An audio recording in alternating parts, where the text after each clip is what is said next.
जय सीताराम। आज ये बालकांड से दूसरा वीडियो है जो आपके बीच पढ़ने जा रहा हूँ। शुद्ध हिंदी में है, स्वयं सुने, अच्छा लगे तो, और नहीं भी अच्छा लगे तो भी सुनिए। श्री रामचरितमानस जी को किसी भी कथाकार से, किसी व्यक्ति से सुनने पर लाभ ही होता है।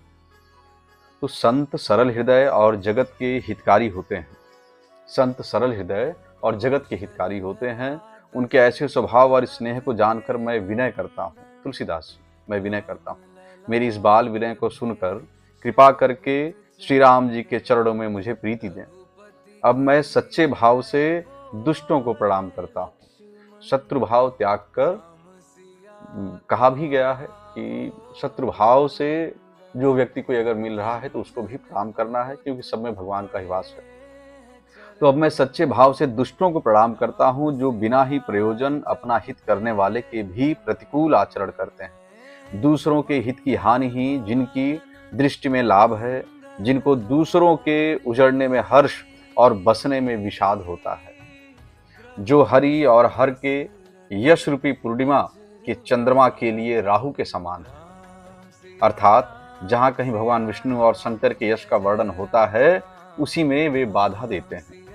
और दूसरों की बुराई करने में सहस्त्र बाहु के समान वीर है, जो दूसरों के दोषों को हजार आंखों से देखते हैं और दूसरों के हित रूपी घी के लिए जिनका मन मक्खी के समान है। अर्थात जिस प्रकार मक्खी घी में गिरकर उसे खराब कर देती है और स्वयं भी मर जाती है, उसी प्रकार दुष्ट लोग दूसरों के बने बनाए काम को अपनी हानि करके भी बिगाड़ देते हैं।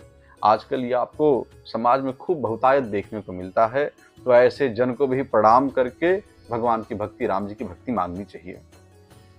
जो तेज दूसरों को जलाने वाले ताप में, यहाँ उस तेज की बात कर रहे हैं जो दूसरों को कष्ट देने के लिए दुष्ट प्रयुक्त करते हैं, कि जो तेज में अग्नि और क्रोध में यमराज के समान हैं, पाप और अवगुण रूपी धन में कुबेर के समान धनी है, जिनकी बढ़ती सभी के हित का नाश करने के लिए ही केतु उछल तारे के समान है, और जिनके कुंभकर्ण की तरह सोते रहने में ही भलाई है। जैसे ओले खेती का नाश करके आप भी गल जाते हैं, वैसे ही वे दूसरों का काम बिगाड़ने के लिए अपना शरीर तक छोड़ देते हैं। मैं दुष्टों को हजार मुख वाले शेष जी के समान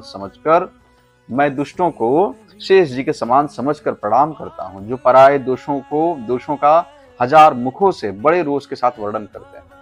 दुष्टों को शेष जी के समान मानने का अर्थ आप अनर्थ में न लीजिएगा। उसका केवल एक अर्थ है, जैसे भगवान शेष नाग जी, शेष जी जो हैं